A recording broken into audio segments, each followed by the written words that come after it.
بسم الله الرحمن الرحيم.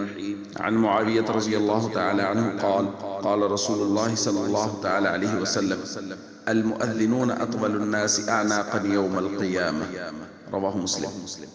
رسول اللہ صلی اللہ علیہ وسلم نے ارشاد فرمایا، نماز کے لیے اذان دینے والوں لوگوں کی گردنیں قیامت کے دن بہت لمبی ہوں گی۔ اس کا مطلب یہ ہے کہ وہ مرتبہ کے اعتبار سے قیامت میں بہت بلند ہوں گے، دور سے نظر آئیں گے لوگوں کو کہ یہ وہ لوگ ہیں جو نماز کے لیے لوگوں کو بلاتے تھے، اذان دیا کرتے تھے۔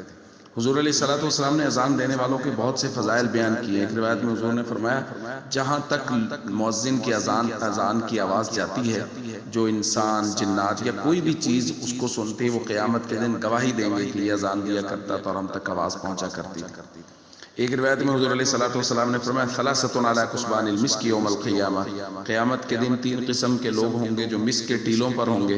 ان میں سے ایک ہے رجل ینادی بالصلوات الخمس کل یوم ولیلہ، وہ شخص جو دن اور رات کے 5 نمازوں کے وقت لوگوں کو نماز کی طرف بلائے، یعنی اذان دے۔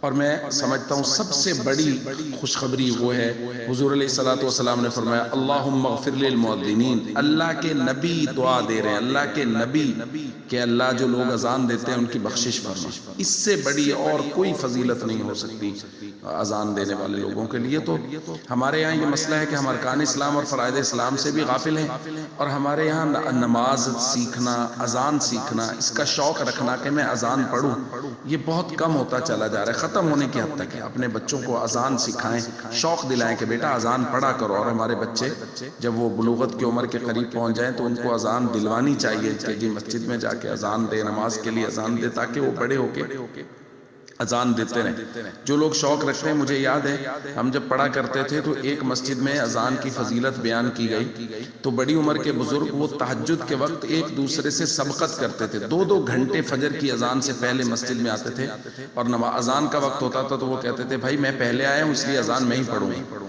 تو یہ ہے یقین کی بات کہ اللہ کے نبی صلی اللہ علیہ وسلم کے فرامین پہ کتنا یقین ہے، اس لیے ہم سب کو چاہیے فرائض اور ارکان اسلام کی پابندی کریں، اور اپنے بچوں کو اذان دینے کا شوق دلائیں کہ بیٹا نماز کے لیے اذان دیا کریں۔ السلام علیکم ورحمۃ اللہ وبرکاتہ۔